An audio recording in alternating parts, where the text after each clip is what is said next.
Hi friends, आप लोगों को स्वागत है आपके यूट्यूब चैनल ईडू हम सफ़र सफ़र सफलता की ओर।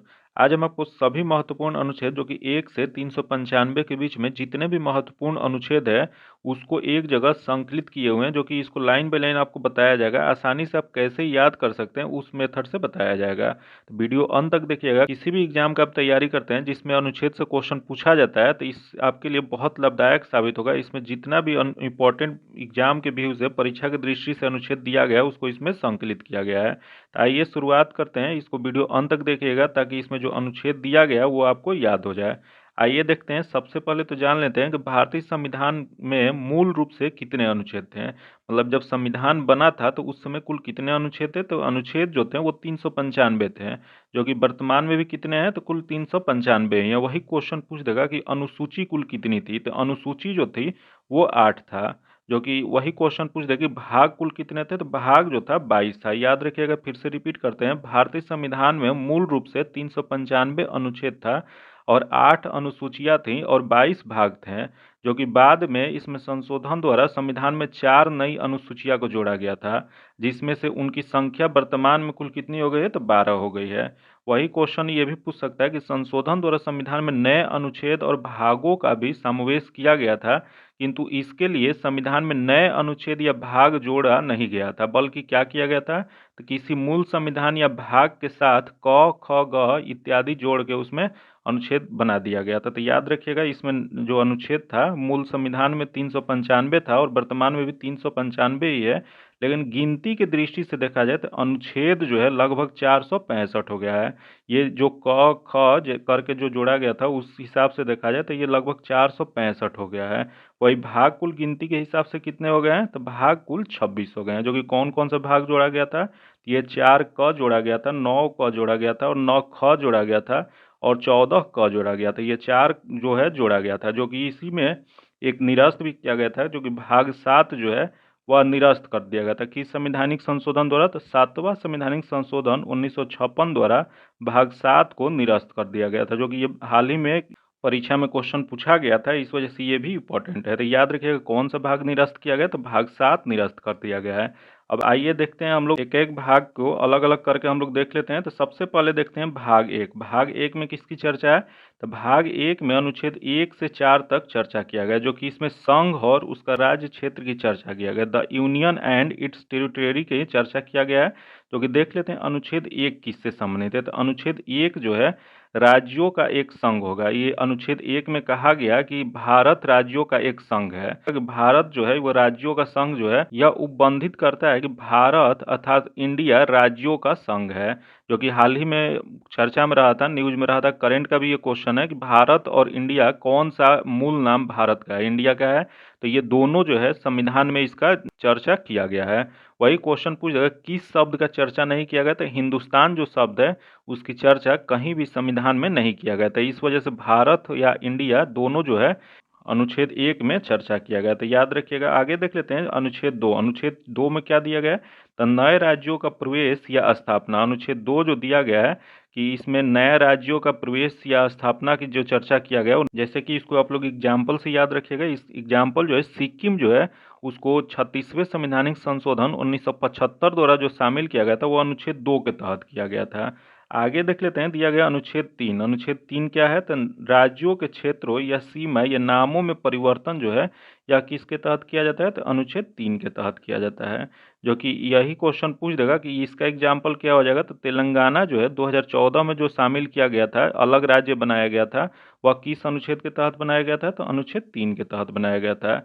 जो कि इसके अंतर्गत संसद को साधारण बहुमत से विधेयक पास कर किसी नए राज्य का निर्माण या वर्तमान राज्य के क्षेत्र में या सीमा में या नाम में परिवर्तन का अधिकार होता है। तो क्वेश्चन पूछ देगा कि यह किसके पास अधिकार होता है, तो यह संसद के पास होता है। तो इसका याद रखिएगा, अनुच्छेद 3 हो जाएगा।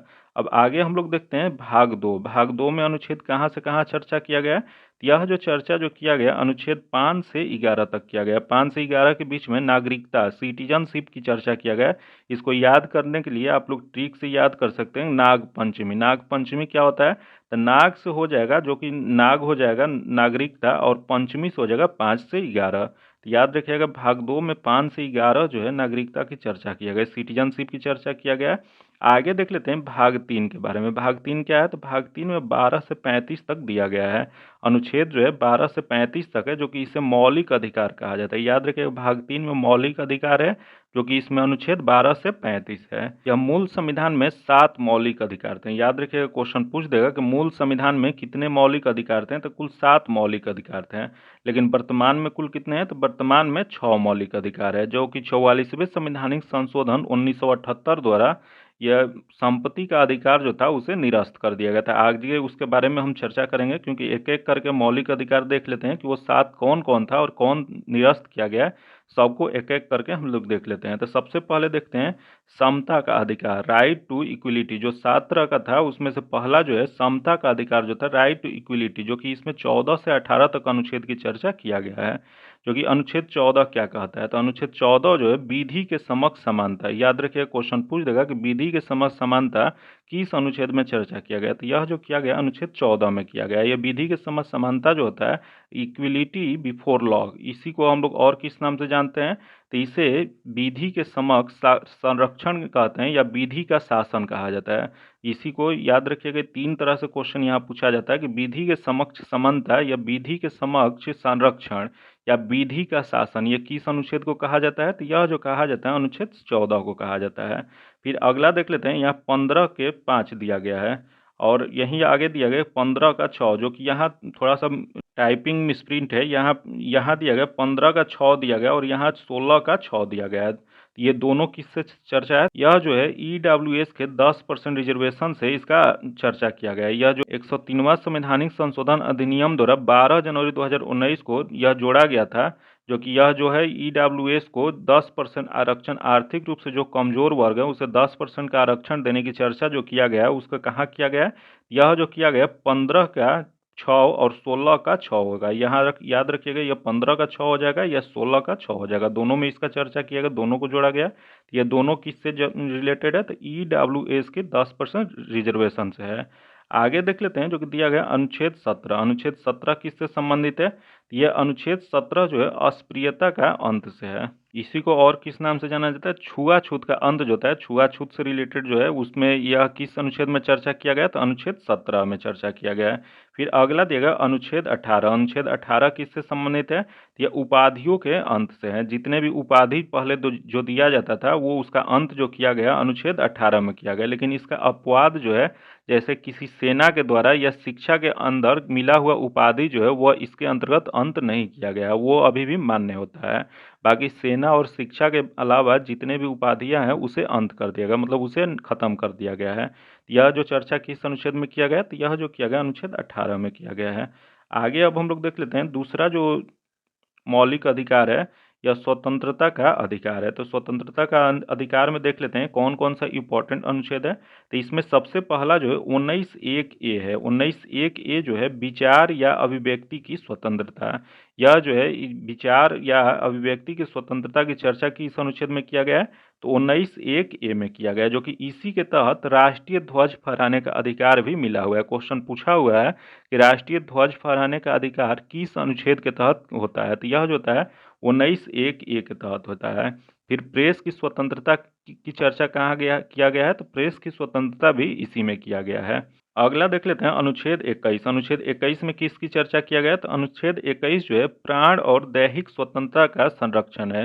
याद रखिएगा, क्वेश्चन पूछ देगा प्राण और दैहिक स्वतंत्रता का संरक्षण या किस अनुच्छेद में किया गया, तो यह अनुच्छेद 21 में किया गया है। आगे देख लेते हैं, दिया गया कि अनुच्छेद 21(1), अनुच्छेद 21(a) जो दिया गया है, इसमें जो किया गया है शिक्षा का अधिकार, जो कि शिक्षा का अधिकार जो है यह पहले मूल संविधान में नहीं था। ये 86वीं संवैधानिक संशोधन 2002 द्वारा इसको शिक्षा का अधिकार मौलिक अधिकार के रूप में जोड़ा गया था। याद रखिएगा, क्वेश्चन पूछ देगा कि मौलिक अधिकार शिक्षा का अधिकार है या नहीं, तो यह शिक्षा का अधिकार जो है मौलिक अधिकार हो गया है। 86वीं संवैधानिक संशोधन 2002 द्वारा जोड़ के इसे मौलिक अधिकार बना दिया गया। तो याद रखिएगा, क्वेश्चन पूछ देगा शिक्षा का अधिकार राइट टू एजुकेशन या किसमें चर्चा किया गया, तो यह जो किया गया अनुच्छेद 21(a) में किया गया है। आगे देख लेते हैं हम लोग जो दिया गया है शोषण के विरुद्ध अधिकार। यह शोषण के विरुद्ध अधिकार में कौन कौन से अनुच्छेद आते हैं, तो अनुच्छेद 23 आता है। अनुच्छेद 23 जो है मानव के दुर्व्यवहार और बलात् श्रम का प्रतिषेध जो है वह किसमें चर्चा किया गया, यह अनुच्छेद 23 में किया गया, जो कि इसके अंतर्गत क्या कहा जाता है, तो मानव अंगों का क्रय विक्रय पर रोक लगाना या मानव तस्करी पर रोक लगाना। यह जो किस अनुच्छेद में किया गया, तो अनुच्छेद 23 में कहा गया है।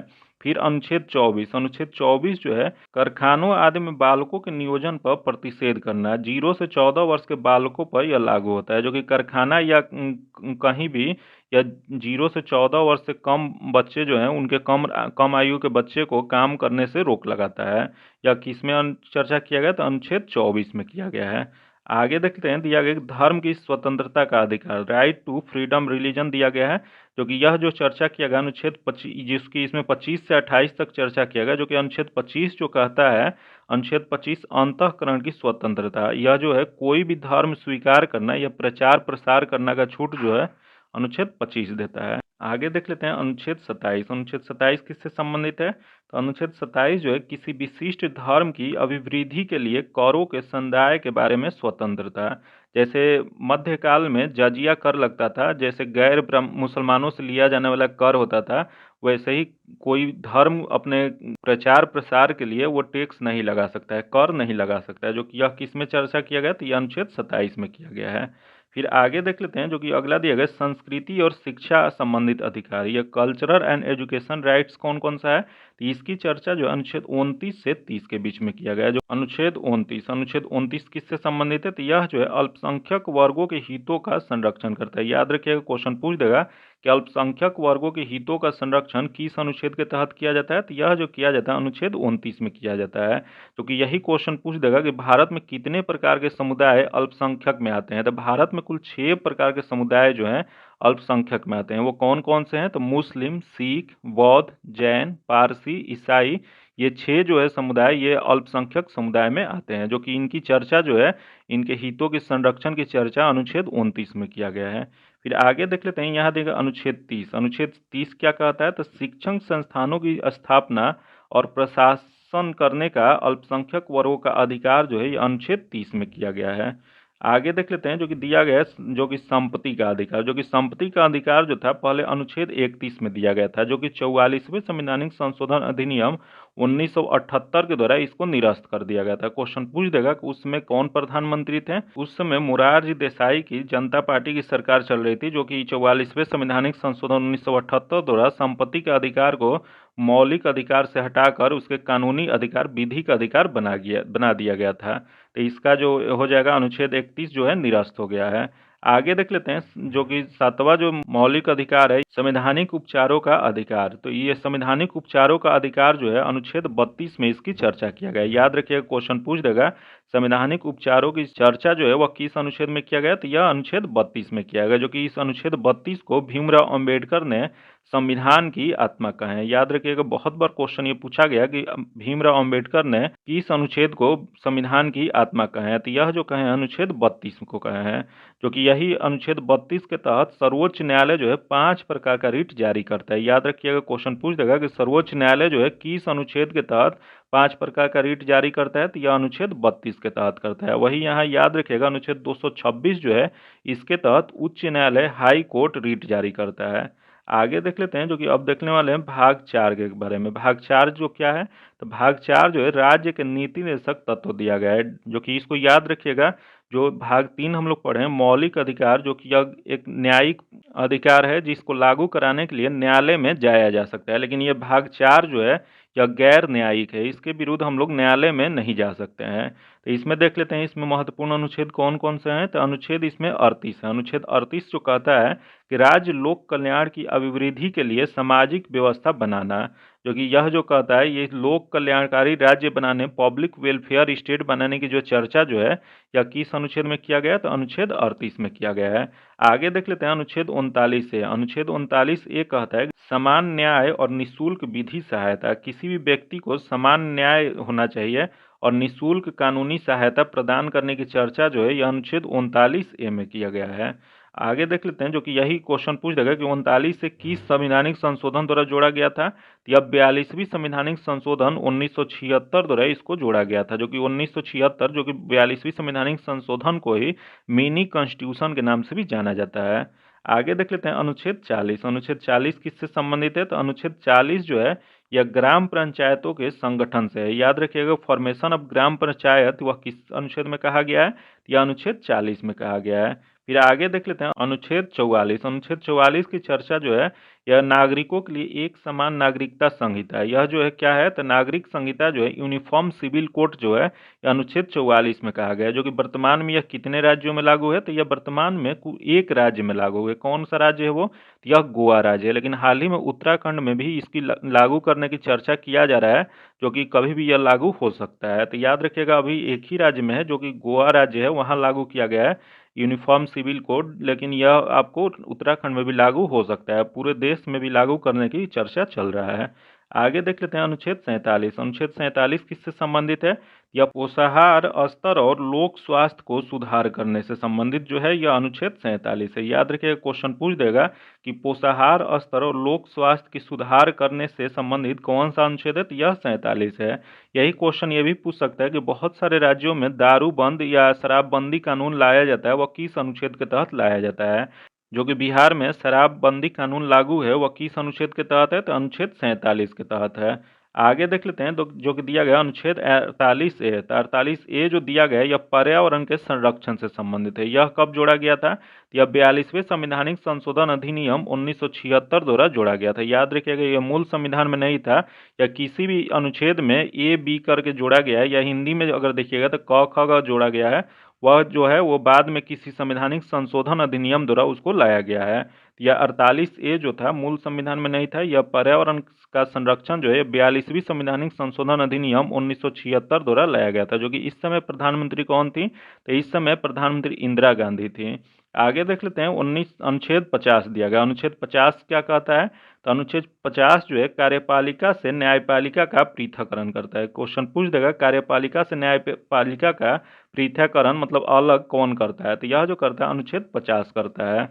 फिर अगला देख लेते हैं अनुच्छेद 51। अनुच्छेद 51 जो है अंतर्राष्ट्रीय शांति और सुरक्षा की अभिवृद्धि से संबंधित है। यह अंतर्राष्ट्रीय शांति और सुरक्षा की अभिवृद्धि से यह क्या कौन सा अनुच्छेद संबंधित है, तो यह अनुच्छेद 51 संबंधित है, जो कि इसी के तहत विदेश नीति भी जो है अनुच्छेद 51 के तहत ही आता है। फिर आगे हम लोग देख लेते हैं भाग 4 क। भाग 4 क जो है यह मूल संविधान में नहीं था। यहाँ क आ गया है तो यह मूल संविधान में इसकी चर्चा नहीं किया गया था। यह कब जोड़ा गया था, तो यह 42वीं संवैधानिक संशोधन अधिनियम 1976 के द्वारा यह जोड़ा गया था। जो कि यह किसके सिफारिश पर लाया गया था, तो यह स्वर्ण सिंह समिति के सिफारिश पर लाया गया था। जो कि भाग 4 क में ही अनुच्छेद 51 क जोड़ा गया था। जो कि 51 क में मूल कर्तव्य की चर्चा किया गया है। जो कि यही क्वेश्चन पूछ देगा कि जब जोड़ा गया था उस समय कुल कितने मूल कर्तव्य जोड़े गए थे, तो यह जो जोड़ा गया था 10 मूल कर्तव्य जोड़ा गया था। जो कि वही क्वेश्चन पूछ देगा कि वर्तमान में कुल कितने मूल कर्तव्य हैं, तो वर्तमान में कुल 11 मूल कर्तव्य है। 11वां मूल कर्तव्य कब जोड़ा गया था, 11वां जो है 86वीं संवैधानिक संशोधन 2002 के द्वारा जोड़ा गया था। जो कि इसमें क्या जोड़ा गया था, तो माता पिता या संरक्षक के द्वारा 6 से 14 वर्ष के बच्चों हेतु प्रारंभिक शिक्षा प्रदान करना। यह 11वां मूल कर्तव्य है, जो कि 86वीं संवैधानिक संशोधन 2002 द्वारा जोड़ा गया था। आगे देख लेते हैं अब हम लोग भाग 5 और 6 को एक ही साथ पढ़ेंगे, कोरिलेट करके पढ़ेंगे ताकि आसानी से याद हो जाए। भाग 5 जो है इसमें अनुच्छेद 52 से 151 तक चर्चा किया गया, जो कि इसमें केंद्र के बारे में चर्चा किया गया। और भाग 6 जो है उसमें 152 से 237 तक चर्चा किया है, जो कि यह राज्य के बारे में चर्चा किया गया है। तो जो चीज केंद्र में है वैसे ही लगभग मिलता जुलता राज्य में भी है, तो इस वजह से दोनों को कोरिलेट करके पढ़ने पे आसानी से कुछ अनुच्छेद जो है याद हो जाएगा। तो इस वजह से हम दोनों के एक जगह समाहित करके लेकर आए हैं ताकि आसानी से याद हो जाए। तो देखते हैं सबसे पहले केंद्र में जो होता है राष्ट्रपति होते हैं, वही राज्य में जो होते हैं राज्यपाल होते हैं। तो ये हम आपको याद करने के राष्ट्रपति का ट्रिक लेकर आए हैं, जो कि इसको आप आसानी से आप लोग याद कर सकते हैं। इसका ट्रिक है पकानी कोखा दुयो सम। याद रखिएगा इसका ट्रिक क्या हो जाएगा, पकानी कोखा दुयो सम। जो कि इसको देख लेते हैं प से क्या हो जाएगा, तो पद हो जाएगा, जो कि चर्चा किस में किया गया है, तो अनुच्छेद 52 में किया गया है। फिर का से हो जाएगा कार्यपालिका के प्रधान। कार्यपालिका के प्रधान जो होते हैं राष्ट्रपति होते हैं, जो कि यह जो चर्चा किया गया अनुच्छेद 53 में किया गया है। फिर आगे जो दिया गया है जो कि नी से हो जाएगा निर्वाचन प्रणाली। निर्वाचन प्रणाली की जो चर्चा किया गया है अनुच्छेद 54 में किया गया है, जो कि निर्वाचन मंडल के द्वारा इनका निर्वाचन होता है, इसकी चर्चा अनुच्छेद 54 में किया गया है। वही निर्वाचन का विधि निर्वाचन का कानून क्या हो जाएगा, यह जो चर्चा जो किया गया वो अनुच्छेद 55 में किया गया है। इसकी चर्चा निर्वाचन का कानून जो है, यह निर्वाचन होता क्या था, अप्रत्यक्ष चुनाव होता है, जो कि एकल संक्रमणीय मत द्वारा यह चुनाव होता है। जो कि इसकी चर्चा कहाँ किया गया, अनुच्छेद 55 में किया गया है। फिर अगला देखिए का से हो जाएगा कार्यकाल। कार्यकाल की जो चर्चा किया गया अनुच्छेद 56 में किया गया है। फिर अगला जो है दूसरे हो जाएगा दोबारा निर्वाचन। दोबारा निर्वाचन वो हो सकते हैं, नहीं हो सकते हैं, इसकी चर्चा जो है अनुच्छेद 57 में दिया गया है। फिर अगला दिया गया योग्यता। योग्यता के बारे में जो चर्चा किएगा अनुच्छेद 58 में किया गया। इसको एक दो बार आप लोग रिपीट कीजिएगा तो आप लोग को याद हो जाएगा। फिर अगला देगा स से शपथ। शपथ कौन दिलाते हैं? तो अनुच्छेद 60 में इसकी चर्चा किया गया है, जो कि भारत के उपराष्ट्रपति इनको शपथ दिलवाते हैं। इसकी चर्चा किस में किया गया? तो अनुच्छेद 60 में किया गया है। फिर अगला देख लेते हैं, जो कि म से हो जाएगा महाभियोग। महाभियोग की चर्चा जो है अनुच्छेद 61 में किया गया है। तो इसको आसानी से आप लोग याद करने के लिए इसका ट्रिक क्या है? तो पकानी को का दुयो सम हो जाए। एक दो बार रिपीट कीजिएगा तो आप लोग को आसानी से ये याद हो जाएगा। फिर इधर देख लेते हैं राज्य में भाग 6 में क्या दिया गया। तो भाग 6 में 152 से 237 तक जो अनुच्छेद होता है, तो उसमें हम आपको सबसे पहले राज्यपाल के बारे में चर्चा कर लेते हैं, जो कि यहाँ राष्ट्रपति का जो कार्य होता है वही राज्यपाल का कार्य होता है। तो इसका ट्रिक है रकानी कायो सस। याद करने का ट्रिक है रकानी कायो सस, जो कि रस हो जाएगा राज्यपाल का पद, जो कि यह जो चर्चा है अनुच्छेद 153 में है। फिर का से जो जगह राज्य के कार्यपालिका के प्रधान। राज्य के कार्यपालिका के प्रधान कौन होते हैं? तो राज्यपाल होते हैं, जो कि इसकी चर्चा अनुच्छेद 154 में किया गया है।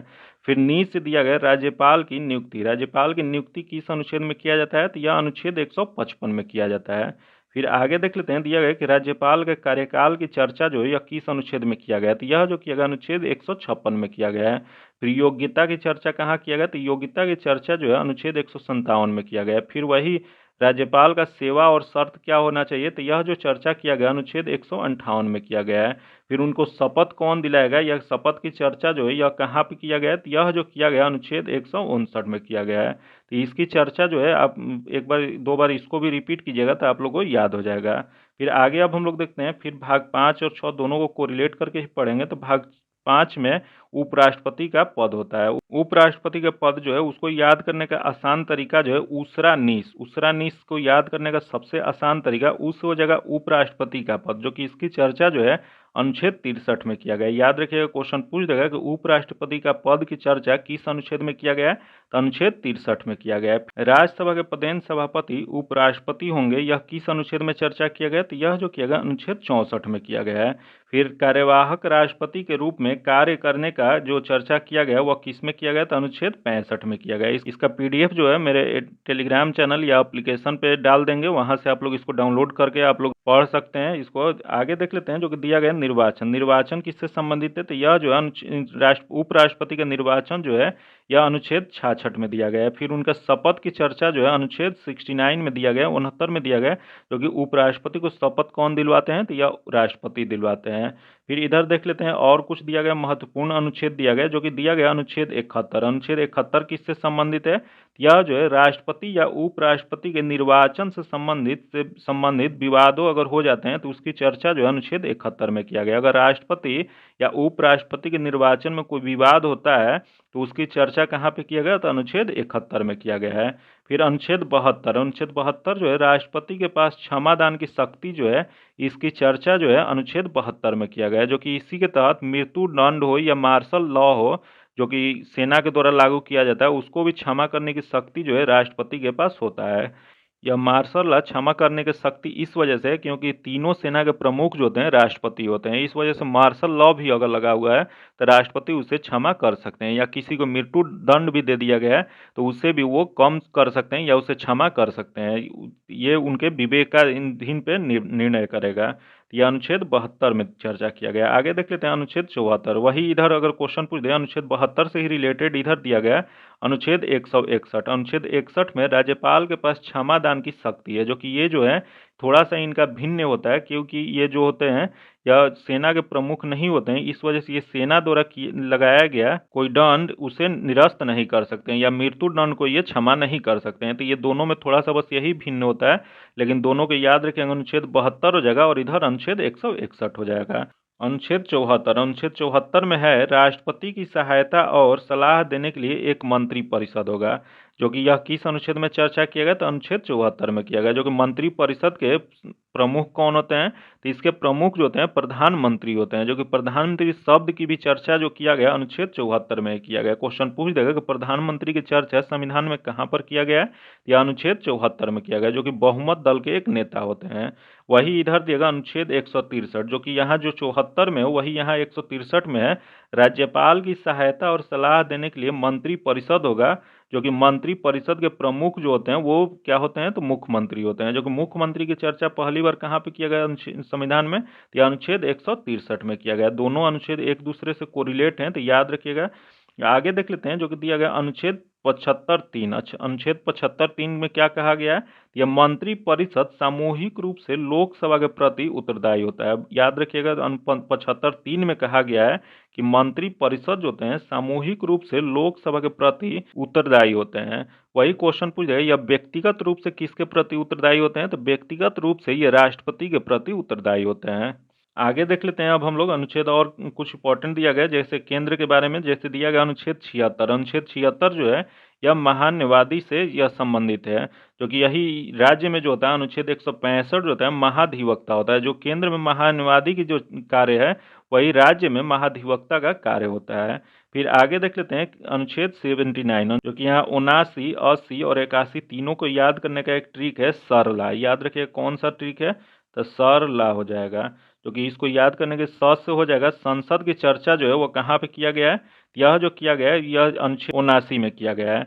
जो कि यही क्वेश्चन पूछ देगा, संसद के कितने अंग होते हैं, तो संसद के 3 अंग होते हैं, राष्ट्रपति, राज्यसभा और लोकसभा। ये संसद के अंग होते हैं। जो कि अनुच्छेद 80 में जो चर्चा किया है राज्यसभा की संरचना की चर्चा किया गया है, वही अनुच्छेद 81 में लोकसभा की संरचना की चर्चा किया गया है। वही इधर देख लेते हैं अनुच्छेद 168। अनुच्छेद 168 में विधानमंडल के अंग की चर्चा किया गया है।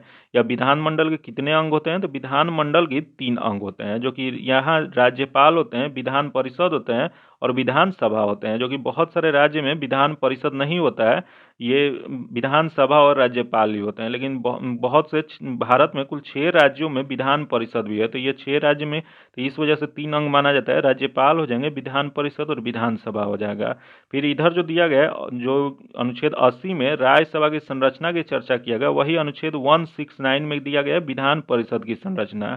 फिर इधर अनुच्छेद 81 में लोकसभा की संरचना की चर्चा किया गया है, इधर 170 में विधानसभा की दिया गया है। तो इससे आप लोग कोरिलेट करके आसानी से आप लोग याद कर सकते हैं। फिर आगे देख लेते हैं दिया गया अनुच्छेद 98। अनुच्छेद 98 में दिया गया है कि संसद का सचिवालय, संसद एक सचिवालय है, यह अनुच्छेद 98 में दिया गया है। जो कि यही राज्य में जो है या भाग 6 में अनुच्छेद 187 में दिया गया विधानमंडल की संरचना के बारे में दिया गया है। फिर इधर 108 जो है अनुच्छेद किससे संबंधित है, तो अनुच्छेद 108 जो है संयुक्त बैठक से संबंधित है। जो कि संयुक्त बैठक कौन बुलाते हैं, ये संयुक्त बैठक जो है राष्ट्रपति बुलाते हैं। जो कि इसकी अध्यक्षता कौन करता है, तो अध्यक्षता जो है हमेशा लोकसभा अध्यक्ष करते हैं। जो कि अब तक भारत में कुल कितनी बार यह बुलाया गया है, तो अभी तक संयुक्त बैठक जो है भारत में 3 बार बुलाया गया है। यह कब कब बुलाया गया, तो यह पहली बार जो है 1961 में बुलाया गया था, फिर 1978 में बुलाया गया था, फिर 2002 में बुलाया गया था। याद रखिएगा अभी तक कुल 3 बार यह संयुक्त अधिवेशन बुलाया गया है, ज्वाइंट सीटिंग इसको कहते हैं अंग्रेजी में। आगे देख लेते हैं कुछ केंद्र और से और रिलेटेड कौन कौन सा अनुच्छेद है। अनुच्छेद 110। अनुच्छेद 110 में क्या कहा गया, तो अनुच्छेद 110 में धन विधेयक को परिभाषित किया है। क्वेश्चन पूछ देगा कि धन विधेयक को किस अनुच्छेद में परिभाषित किया गया है, तो यह जो किया गया अनुच्छेद 110 में किया गया है। यही क्वेश्चन पूछ देगा कि धन विधेयक जो होता है सर्वप्रथम किस सदन में आता है, तो यह जो है हमेशा लोकसभा में आता है। वही क्वेश्चन पूछ देगा कि बजट एक कैसा है, तो बजट जो है एक धन विधेयक है। याद रखिएगा बजट भी क्या होता है, तो धन विधेयक होता है। जो कि यही 199 में जो है राज्य में धन विधेयक को परिभाषित किया गया। क्वेश्चन पूछ देगा केंद्र में धन विधेयक को परिभाषित 110 में किया गया है, वही राज्य में जो है 199 में धन विधेयक को परिभाषित किया गया है। फिर आगे देख लेते हैं अनुच्छेद 111। अनुच्छेद 111 जो है विधेयक पर राष्ट्रपति की अनुमति है। याद रखिएगा विधेयक पर राष्ट्रपति की अनुमति जो है अनुच्छेद 111 में चर्चा किया गया है। जो कि यह जो इनका अधिकार जो होता है राष्ट्रपति द्वारा विधेयक पर अनुमति देने का, यह 3 प्रकार का उनके पास अधिकार है। या तो वो एक्सेप्ट कर सकते हैं, या उन्हें रिजेक्ट कर सकते हैं, या पॉकेट वीटो का प्रयोग कर सकते हैं। तो यह जो है किस अनुच्छेद में कहा गया है, तो अनुच्छेद 111 में कहा गया है। वही अधिकार जो है वह राज्यपाल के पास है। यह जो दिया गया अनुच्छेद 200 में दिया गया है। जो कि विधेयक पर राज्यपाल की अनुमति, यह अनुच्छेद 200 में इसकी चर्चा किया गया है। आगे देख लेते हैं और दिया गया अनुच्छेद 112। अनुच्छेद 112 जो है वित्तीय विवरण अर्थात बजट की चर्चा किया गया। हम संविधान में बजट शब्द का कहीं भी चर्चा नहीं किया गया, या वित्तीय विवरण की चर्चा किया गया। जो कि उसी को आम भाषा में बजट कहा जाता है। तो यह अनुच्छेद 112 में इसकी चर्चा किया गया। वही राज्य में कहाँ चर्चा किया गया? अनुच्छेद 202 में वित्तीय विवरण अर्थात बजट की चर्चा किया गया। याद रखिएगा, बजट शब्द कहीं भी प्रयोग नहीं किया गया, वित्तीय विवरण का ही प्रयोग किया गया है। तो यह वित्तीय विवरण शब्द जो है यह 112 जो है केंद्र के लिए प्रयोग किया गया है और राज्य के लिए 202 का प्रयोग किया गया है। फिर अगला जो है अनुच्छेद 123। अनुच्छेद 123 जो है अध्यादेश जारी करने का राष्ट्रपति का शक्ति जो है यह किस अनुच्छेद में किया गया है? तो अनुच्छेद 123 में किया गया। वही इस राज्य में किस अनुच्छेद में किया गया? तो अनुच्छेद 213 में राज्य में चर्चा किया गया। अध्यादेश जारी करने का राज्यपाल का जो शक्ति जो है अनुच्छेद 213 में इसकी चर्चा किया गया है। आगे देख लेते हैं अब हम लोग केंद्र के न्यायपालिका और राज्य के न्यायपालिका के बारे में क्या क्या अनुच्छेद समानता है उसको देख लेते हैं। तो देखते हैं सबसे पहले अनुच्छेद 124। अनुच्छेद 124 जो है उच्चतम न्यायालय की स्थापना का और या गठन की चर्चा जो है अनुच्छेद 124 में किया गया। वही हाई कोर्ट की जो चर्चा है अनुच्छेद 214 में किया गया। दोनों एक दूसरे से कोरिलेट करके याद कीजिएगा, आसानी से आप लोग को याद हो जाएगा। तो 124 में चर्चा उच्चतम न्यायालय की स्थापना और गठन से किया गया। वही अनुच्छेद 214 जो है राज्यों के लिए उच्च न्यायालय हाई कोर्ट की जो चर्चा किया गया वो 214 में किया गया है। फिर अनुच्छेद 129। अनुच्छेद 129 जो है उच्चतम न्यायालय की अभिलेखीय न्यायालय होना है या उच्चतम न्यायालय जो है अभिलेखीय न्यायालय जो है यह किस अनुच्छेद में किया गया है? यह जो किया गया अनुच्छेद 129 में किया गया है। वही अनुच्छेद 215 जो है यह कहता है उच्च न्यायालय को अभिलेखीय न्यायालय होना है। यह उच्च न्यायालय को अभिलेखीय न्यायालय किस अनुच्छेद में कहा गया है? तो यह अनुच्छेद 215 में कहा गया है। फिर आगे देख लेते हैं जो कि अनुच्छेद दिया गया अनुच्छेद 137। अनुच्छेद 137 जो है निर्णयों या आदेशों का उच्चतम न्यायालय द्वारा पुनर्विलोकन। कोई निर्णय हो गया उसको पुनर्विलोकन करने की क्षमता जो है यह किस अनुच्छेद में है? तो यह जो है अनुच्छेद 137 में है। जो सुप्रीम कोर्ट कोई निर्णय दे दिया गया है उसको फिर से जांच या फिर से उस पर सुधार कुछ कर सकता है। यह किस अनुच्छेद में कहा गया है? तो अनुच्छेद 137 में कहा गया है। वही आगे दिया गया उच्चतम न्यायालय द्वारा घोषित विधि सभी न्यायालयों पर लागू होगा। यह किस अनुच्छेद में है? तो अनुच्छेद 141 जो है यह कहता है कि उच्चतम न्यायालय द्वारा कोई भी कानून पारित कर दिया जाता है तो वह कोई भी न्यायालय हाई कोर्ट हो या सिविल कोर्ट हो कहीं भी वही मान्य होगा। फिर अगला दिया गया अनुच्छेद 143। अनुच्छेद 143 क्या कहता है? तो उच्चतम न्यायालय से परामर्श करने की राष्ट्रपति की शक्ति है। यह क्वेश्चन पूछ देगा कि उच्चतम न्यायालय से परामर्श लेने की शक्ति राष्ट्रपति को किस अनुच्छेद के तहत है? यह जो अनुच्छेद 143 के तहत है। यह मानने के लिए बाध्यकारी नहीं होते हैं। इधर दे दिया गया अनुच्छेद 226। अनुच्छेद 226 क्या है? तो अनुच्छेद 226 जो है हाई कोर्ट के पास रीट जारी करने की शक्ति जो कि है वह किस अनुच्छेद में है? तो अनुच्छेद 226 में है। जो कि ये अधिकार सुप्रीम कोर्ट के पास अनुच्छेद 32 के तहत रीट जारी करने का अधिकार है। फिर आगे देख लेते हैं अनुच्छेद 235। अनुच्छेद 235 जो अधीनस्थ न्यायालय के ऊपर पूरी तरह नियंत्रण हाई कोर्ट का होता है। क्वेश्चन पूछ देगा कि अधीनस्थ न्यायालय के ऊपर पूरी तरह से नियंत्रण किस अनुच्छेद के तहत होता है? यह जो होता है अनुच्छेद 235 के तहत होता है। आगे देख लेते हैं कैग। कैग की चर्चा किस अनुच्छेद में किया गया? तो अनुच्छेद 148 में कैग की चर्चा किया गया। जो कि कैग का पूरा नाम क्या होता है? तो कैग का पूरा नाम जो होता है कंप्ट्रोलर एंड ऑडिटर जनरल, नियंत्रक एवं महालेखा परीक्षक जो होता है। इसकी चर्चा कहाँ पे किया गया? तो अनुच्छेद 148 में जो किया गया है। यह किस भाग का अंश है? यह जो है भाग 5 का अंश है। तो याद रखिएगा ये सब क्वेश्चन बार बार पूछता है। आगे अब हम लोग देख लेते हैं भाग 7। भाग 5 और 6 हो गया और भाग 7 देखने वाले हैं। जो कि भाग 7 जो है यह 238 अनुच्छेद की चर्चा जो किया गया था जो कि यह निरस्त हो गया है, जो कि इसकी पहले ही हम चर्चा कर चुके हैं। आगे देख लेते हैं भाग 8 के बारे में। भाग 8 जो है संघ शासित प्रदेश द यूनियन टेरिटोरीज के बारे में इसकी चर्चा किया गया है। जो कि इसमें जो चर्चा जो किया गया है इसमें देख लेते हैं चर्चा अनुच्छेद 239 से 242 तक किया गया है। जो कि इसमें अनुच्छेद 239 ए के बारे में देख लेते हैं जो कि बहुत महत्वपूर्ण है, जो कि दिल्ली से संबंधित है। अनुच्छेद दिल्ली से संबंधित 239 ए है। जो कि यह जो है मूल संविधान में नहीं था, यह 69वें संवैधानिक संशोधन 1951 द्वारा जोड़ा गया था। जो कि बहुत बार ये एग्जाम में क्वेश्चन पूछ चुका है, इस वजह से ये बहुत इंपॉर्टेंट है। फिर आगे दिया गया अनुच्छेद 241। अनुच्छेद 241 जो है यह संघ शासित प्रदेश में हाई कोर्ट हो सकता है। इसकी चर्चा जो है अनुच्छेद 241 में किया गया है। जो कि वर्तमान में कुल कितने संघ शासित प्रदेश हैं? तो वर्तमान में कुल 8 संघ शासित प्रदेश हैं, जिसमें से 2 के पास अपना हाई कोर्ट है। कौन कौन सा है? या दिल्ली हो जाएगा और जम्मू कश्मीर हो जाएगा। जम्मू कश्मीर के बनने के बाद वहां पहले हाई कोर्ट जो था वो अभी भी है। या जम्मू कश्मीर और दिल्ली के पास 2 केंद्र शासित प्रदेश हैं जहां पे अपना हाई कोर्ट है। आगे अब हम लोग देखने वाले हैं भाग 9 के बारे में। भाग 9 में जो चर्चा किया वो पंचायत से संबंधित है, जो कि यह मूल संविधान में नहीं था। यह 73वें संवैधानिक संशोधन 1992 द्वारा यह जोड़ा गया था, जो कि इसमें अनुच्छेद 243 और 243 क से र तक इसको चर्चा किया गया। तो इसमें देख लेते हैं इसमें महत्वपूर्ण कौन कौन सा अनुच्छेद है। तो इसमें सबसे महत्वपूर्ण अनुच्छेद जो है 243 ए है। 243 ए जो है यह ग्राम सभा के गठन से संबंधित है। वही अनुच्छेद 243 जी जो है यह शक्ति, ग्राम सभा की शक्ति का जो चर्चा किया गया है वो 243 जी में किया गया है। वही अनुच्छेद 243 आई, राज्य वित्त आयोग की चर्चा किया गया। क्वेश्चन पूछ देगा कि राज्य वित्त आयोग की चर्चा किस अनुच्छेद में किया गया है। यह जो किया गया वो 243 आई में किया गया है। फिर वही यहाँ देगा अनुच्छेद 243 के, अनुच्छेद 243 के जो है राज्य निर्वाचन आयोग से संबंधित है। बहुत बार क्वेश्चन पूछा गया कि राज्य निर्वाचन आयोग की चर्चा किस अनुच्छेद में किया गया है।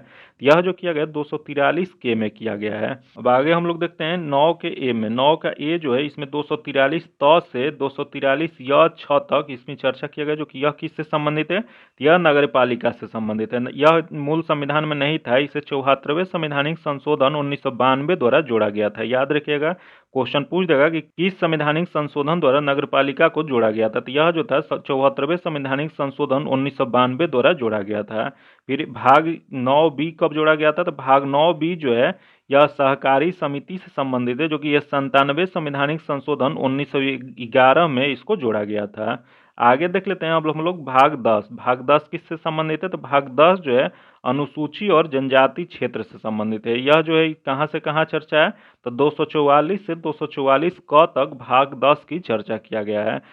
आगे देख लेते हैं भाग 11। भाग 11 किससे संबंधित है। तो भाग 11 जो है संघ और राज्यों के बीच संबंध से है। याद रखिएगा, क्वेश्चन पूछा हुआ है बहुत बार, संघ और राज्यों के बीच संबंध किस भाग में चर्चा किया गया है। यह जो किया गया भाग 11 में किया गया, जो कि इसमें अनुच्छेद 245 से अनुच्छेद 263 तक इसकी चर्चा किया गया है। तो देख लेते हैं इसमें कुछ महत्वपूर्ण अनुच्छेद है, जो कि 246 ए की चर्चा जो है किसके लिए किया गया है। तो अनुच्छेद 246 ए जो है वह जीएसटी से संबंधित है, जो कि यह किस संवैधानिक संशोधन के तहत जोड़ा गया था। तो यह 101वां संवैधानिक संशोधन द्वारा जीएसटी को 246 ए में जोड़ा गया था, जो कि जीएसटी एक समवर्ती सूची पर लगने वाला टैक्स है, जो कि भारत में यह लागू कब हुआ था। तो भारत में 1 जुलाई 2017 से यह लागू है। आगे देख लेते हैं दिया गया अनुच्छेद 249। अनुच्छेद 249 किससे संबंधित है। तो यह जो है राष्ट्रीय हित के लिए राज्य सूची पर कानून संसद बना सकता है, इसकी चर्चा जो है अनुच्छेद 249 में किया गया है। फिर अगला देख लेते हैं अनुच्छेद 254। अनुच्छेद 254 जो है एक ही विषय पर संसद और राज्य दोनों कानून बनाते हैं तो संसद का कानून मान्य होगा। यह किस अनुच्छेद में चर्चा किया गया। तो यह जो किया गया अनुच्छेद 254 में किया गया। याद रखिएगा, एक ही विषय पर अगर संसद और राज्य दोनों कानून बना देते हैं तो संसद का यह मान्य होगा। यह अनुच्छेद 254 में चर्चा किया गया है। फिर आगे देख लेते हैं दिया गया अनुच्छेद 262। अनुच्छेद 62 जो है नदी जल विवाद प्राधिकरण जो है, यह इसकी चर्चा जो है वह 262 में किया गया है, जो कि नदी या जल को लेकर दो या दो से अधिक राज्यों में विवाद जब उत्पन्न हो जाता है उसका निवारण करने के लिए एक प्राधिकरण बनाया गया है, उसकी चर्चा जो है अनुच्छेद 262 में किया गया है। फिर आगे देख ले अनुच्छेद 263। अनुच्छेद 263 जो है अंतर्राज्यीय परिषद से, याद रखिएगा किससे है। तो अंतर्राज्यीय परिषद से अनुच्छेद 263 है। यही क्वेश्चन पूछ देगा कि अंतर्राज्यीय परिषद के अध्यक्ष कौन होते हैं। तो इसके अध्यक्ष हमेशा प्रधानमंत्री रहते हैं। आगे देख लेते हैं हम लोग भाग 12 में किसकी चर्चा किया गया। तो भाग 12 में वित्तीय संपत्ति संविदा और वाद की चर्चा किया गया, जो कि इसकी कहाँ से कहाँ अनुच्छेद है। तो इसमें 264 से 300 क के बीच में इसकी चर्चा किया गया है, जो कि अनुच्छेद इसमें देख लेते हैं कौन कौन सा महत्वपूर्ण है। तो अनुच्छेद 266। अनुच्छेद 266 जो है इसमें संचित निधि की चर्चा किया गया है, जो कि संचित निधि से धन निकालने के लिए ये संसद में विनियोग विधेयक पास करना पड़ता है। याद रखिएगा, अनुच्छेद 266 में जो संचित निधि कॉन्सुलेटेड फंड की चर्चा किया गया है, इससे धन निकालने के लिए कभी भी संसद में विनियोग विधेयक पास करना पड़ता है। फिर आगे देख लेते हैं अनुच्छेद 267। अनुच्छेद 267 किससे संबंधित है। यह जो है आकस्मिक निधि से संबंधित है, जो कि इस पर किसका हमेशा अधिकार होता है। तो यह हमेशा राष्ट्रपति का अधिकार होता है। फिर आगे देख लेते हैं दिया गया अनुच्छेद 279 ए दिया गया है। देख लेते हैं अनुच्छेद 279 ए किससे संबंधित है। तो 279 जो है जीएसटी काउंसिल से संबंधित है। याद रखिएगा, ये जीएसटी काउंसिल जो है इसकी चर्चा किस संवैधानिक संशोधन द्वारा जोड़ा गया था। तो यह जो है 101वां संवैधानिक संशोधन द्वारा जोड़ा गया था, जो कि 279 ए में इसकी चर्चा किया गया, जो कि यहाँ जीएसटी का दर निर्धारित होता है। याद रखिएगा, जीएसटी काउंसिल क्या कार्य करता है। यह जीएसटी का दर निर्धारित करता है, जो कि इसके अध्यक्ष कौन होते हैं, तो इसके अध्यक्ष जो होते हैं वित्त मंत्री होते हैं। फिर अगला देख लेते हैं अनुच्छेद 280। अनुच्छेद 280 जो है केंद्रीय वित्त आयोग की चर्चा किया गया है। क्वेश्चन पूछ देगा कि अनुच्छेद 280 किससे संबंधित है, तो यह केंद्रीय वित्त आयोग से संबंधित है। फिर आगे देख लेते हैं अनुच्छेद 300 ए। 300 ए दिया गया है, जो कि यह संपत्ति का अधिकार है। संपत्ति का अधिकार जो है मौलिक अधिकार से हटाकर कानूनी अधिकार जो बना दिया गया, तो 44वीं संवैधानिक संशोधन 1978 द्वारा उसकी चर्चा जो है वह 300 ए में किया गया। अब आगे देख लेते हैं अब हम लोग भाग 13 के बारे में। भाग 13 जो है इसमें चर्चा जो है भारत के राज्य क्षेत्र के भीतर व्यापार वाणिज्य और समागम के चर्चा किया गया, जो कि इसमें 301 से 7 तक अनुच्छेद की चर्चा किए गए, जो कि ज़्यादा महत्वपूर्ण नहीं है। आगे देख लेते हैं भाग 14। भाग 14 जो है इसमें संघ और राज्यों के अधीन सेवाओं की चर्चा किया गया है, जो कि इसमें अनुच्छेद 308 से 323 तक चर्चा किया गया, जो कि 312 जो है इसमें बहुत महत्वपूर्ण है। अखिल भारतीय सेवा की चर्चा जो है यह अनुच्छेद 312 में किया गया है, जो कि अखिल भारतीय सेवा जो है इसकी चर्चा इसमें किसकी किसकी किया है, तो आईएएस, आईपीएस, आईएफएस तीन की चर्चा किया गया। आईएएस, आईपीएस, आईएफएस तीनों की चर्चा अब अखिल भारतीय सेवा में ऑल इंडिया सर्विस में किया गया, जो कि इसकी चर्चा अनुच्छेद 312 में है। फिर अनुच्छेद 315। अनुच्छेद 315 जो है संघ और राज्यों के लिए लोक सेवा आयोग, संघ और राज्यों के लिए लोक सेवा आयोग की चर्चा जो है यह 315 में किया गया, जो कि यूपीएससी एंड स्टेट पीसीएस की चर्चा जो है अनुच्छेद 315 में किया गया है। आगे देखते हैं हम लोग भाग 15 के बारे में। भाग 15 जो है जो कि निर्वाचन से संबंधित है, जो कि बहुत इंपॉर्टेंट है, इससे बार बार क्वेश्चन पूछता है, जो कि इसमें 324 से 329 तक अनुच्छेद की चर्चा किया गया, जो कि अनुच्छेद 324 जो है बहुत इंपॉर्टेंट है। अनुच्छेद 324। अनुच्छेद 324 जो है केंद्रीय निर्वाचन आयोग से संबंधित है। याद रखिए केंद्रीय निर्वाचन आयोग से संबंधित कौन सा अनुच्छेद है, तो अनुच्छेद 324 है। वही वयस्क मताधिकार का अधिकार जो है यह किस अनुच्छेद में चर्चा किया गया है, यह जो किया गया अनुच्छेद 316 में किया गया है।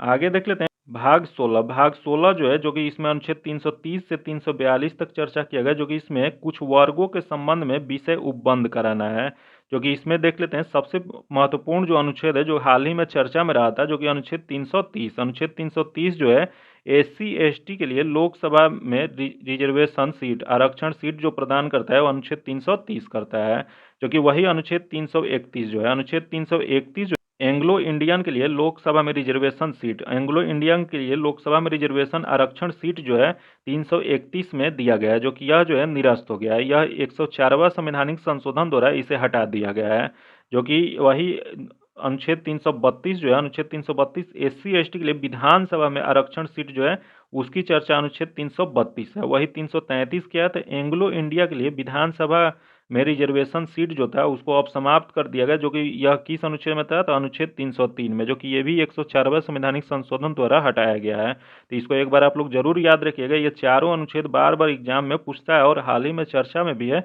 इस वजह से इंपॉर्टेंट है। तो याद रखिएगा 330 और 332 एक से रिलेटेड है, फिर ये 331 और 333 ये भी एक दूसरे से रिलेटेड है। तो 330 और 32 जो है अभी है, लेकिन 331 और 333 निरस्त हो गया है। अब आगे हम लोग देखते हैं भाग 17 के बारे में। भाग 17 में किसकी चर्चा किया गया, तो इसमें राज्य भाषा की चर्चा किया है। इसमें राज्य भाषा में देख लेते हैं जो कि 343 से 351 तक इसमें अनुच्छेद की चर्चा किया गया, जो कि अनुच्छेद 343। अनुच्छेद 343 जो है संघ की राज्य भाषा से संबंधित है। याद रखिएगा 343 किससे संबंधित है, तो संघ की राज्य भाषा से संबंधित है। वही अनुच्छेद 344। 344 जो है राजभाषा के लिए आयोग का गठन करना, यह किसमें चर्चा किया गया, तो अनुच्छेद 344 में किया गया, जो कि यह 344 के तहत ही सबसे पहले इसमें बीजी खरे आयोग का गठन किया गया था, जो कि कब किया गया था, तो 1955 में किया गया था। अगला देख लेते हैं 350 ए। 350 ए जो है प्राथमिक शिक्षा मातृभाषा में होगा, यह जो चर्चा जो किया गया अनुच्छेद 350 ए में किया गया है। वही अनुच्छेद 351। अनुच्छेद 351 जो है हिंदी भाषा के विकास के लिए निर्देशित करना है, यह किस अनुच्छेद में किया गया, तो यह जो किया गया अनुच्छेद 351 में किया गया है। अब आगे हम लोग देखते हैं भाग 18 के बारे में। भाग 18 में आपात उपबंध की चर्चा किया गया है। यह जो किया गया है यह अनुच्छेद 352 से 360 के बीच में किया गया है, जो कि इसमें सबसे महत्वपूर्ण अनुच्छेद जो है बार बार एग्जाम में पूछता है, अनुच्छेद 352। अनुच्छेद 352 जो है राष्ट्रीय आपातकाल की चर्चा किया गया। याद रखिएगा क्वेश्चन पूछ देगा कि राष्ट्रीय आपातकाल की घोषणा किस अनुच्छेद में किया गया है, तो यह जो किया गया अनुच्छेद 352 में किया गया है, जो कि भारत में अब तक कुल कितनी बार राष्ट्रीय आपातकाल लगा है, तो अब तक 3 बार लगा है। जो कि पहली बार कब लगा था, तो 1962 में चीनी आक्रमण के कारण लगा था। वही दूसरी बार जो कि वही 1962 में जब चीनी आक्रमण के कारण लगा था, तो इसकी समाप्ति 1968 में हो गया था। फिर वही दोबारा 1971 में पाकिस्तान का युद्ध जब हो रहा था, तो उस समय लगा था, जो कि इसकी समाप्ति जो है 1977 में हुआ था। वही 1975 में तीसरी बार लगा था, जो कि आंतरिक गड़बड़ी की आशंका को देखते हुए लगा दिया गया था। तो ये 3 बार लगा हुआ है, कब कब, तो 1962 में, 1971 में और 1975 में। जो कि 1962 वाला 1968 में समाप्त हुआ था, और 1971 से और 1975 में जो लगा था, ये दोनों को समाप्ति जो है 1977 में किया गया था। तो ये याद रखिएगा, 352 के तहत राष्ट्रीय आपातकाल की चर्चा किया गया है। फिर अगला दिया गया अनुच्छेद 356। अनुच्छेद 356 जो है, यह राष्ट्रपति शासन जो है, राज्यों में राष्ट्रपति शासन लागू जो किया जाता है, या 356 के तहत किया जाता है। फिर 360 जो है, इसकी चर्चा जो है वित्तीय आपातकाल के लिए किया गया है, जो कि अभी तक भारत में यह कभी भी लागू नहीं हुआ है। तो याद रखिएगा, ये तीनों अनुच्छेद जो है बहुत महत्वपूर्ण है। आगे देख लेते हैं भाग 19। भाग 19 जो है, इसमें प्रकीर्णन की चर्चा किया गया, जो कि इसमें 352 से 360 तक अनुच्छेद की चर्चा किया गया। फिर अगला जो है भाग 20। भाग 20 जो है अनुच्छेद 368 अनुच्छेद की चर्चा किया है, जो कि यह जो है संवैधानिक संशोधन से इसकी चर्चा किया गया है। जो कि संवैधानिक संशोधन की चर्चा जो है अनुच्छेद 368 में किया गया, जो भाग 20 में है। जो कि यह पावर जो है संवैधानिक संशोधन करने का, यह पावर संसद के पास होता है। जो कि अब तक कुल 106 संविधान संशोधन अधिनियम हो चुका है। जो कि इसमें से एक 99वें संवैधानिक संशोधन अधिनियम जो है सुप्रीम कोर्ट ने रद्द किया था। जो कि इसको, यह 99वां संवैधानिक संशोधन था क्या, तो इसमें राष्ट्रीय न्यायिक नियुक्ति आयोग एनजेएसी का चर्चा किया गया था, जो कि इसको सुप्रीम कोर्ट रद्द कर दिया था। तो याद रखिएगा, टोटल 106 हुआ है, जिसमें से 99वां संवैधानिक एक है, उसको निरस्त किया गया है। आगे देख लेते हैं, जो कि अगला दिया गया भाग 21। भाग 21 जो है, यह 369 से 392 तक चर्चा किया गया, जो कि इसमें अस्थायी संक्रमणकालीन और विशेष उपबंध की चर्चा किया गया है। जो कि वो इसी के तहत अनुच्छेद 370 आता है। अनुच्छेद 370 जो है, जम्मू कश्मीर की चर्चा किया गया है। जो कि जम्मू कश्मीर को जो बंटवारा जो है, वो 2 भागों में कर दिया गया, 2 केंद्र शासित प्रदेश बना दिया गया। जो कि 5 अगस्त 2019 को यह आदेश आया था, और 31 अक्टूबर 2019 को यह लागू हो गया था। जो कि इसके तहत 35A निरस्त कर दिया गया, जिसके तहत जम्मू कश्मीर के नागरिक कौन होगा, इसकी चर्चा अब समाप्त हो गया है। इसको 2 भागों में कौन कौन से, तो जम्मू कश्मीर और लद्दाख 2 केंद्र शासित प्रदेश के रूप में बांटा गया था। आगे देख लेते हैं, जो कि भाग 22। भाग 22 जो है, 393 से 395 तक इसमें चर्चा किया गया। जो कि इसमें संक्षिप्त नाम, प्रारंभ और हिंदी में प्राधिकृत पाठ और निरसन की इसमें चर्चा किया गया। तो ये इसमें देख लेते हैं, अनुच्छेद 393 से 395 के बीच में 393 में क्या कहा गया है, तो भारत का संविधान की चर्चा जो है अनुच्छेद 393 में किया गया। याद रखिएगा, क्वेश्चन पूछ देगा कि भारत का संविधान की चर्चा किस अनुच्छेद में किया गया, तो यह जो किया गया 393 में किया गया है। वही अनुच्छेद 394 में क्या किया गया, तो अनुच्छेद 394 में संविधान लागू होने के पहले 16 अनुच्छेद जो लागू हुए हैं, उसकी चर्चा किया गया। याद रखिएगा, संविधान लागू होने से पहले जो 16 अनुच्छेद जो लागू हो गया था, उसकी चर्चा जो है अनुच्छेद 394 में किया गया है। आज इतना ही रखते हैं। अगर अभी तक आप वीडियो को लाइक नहीं किए हैं, तो लाइक कर दीजिएगा, और ज़्यादा से ज़्यादा दोस्तों के साथ शेयर कीजिएगा। अगर चैनल को अभी तक सब्सक्राइब नहीं किए हैं, तो चैनल को सब्सक्राइब कर लीजिएगा। बगल में बेल आइकन है, जिसको जरूर दबा लीजिएगा, ताकि जब भी वीडियो डालें तो आपको नोटिफिकेशन प्राप्त हो। फिर मिलते हैं आपसे अगले वीडियो में, तब तक के लिए धन्यवाद। जय हिंद।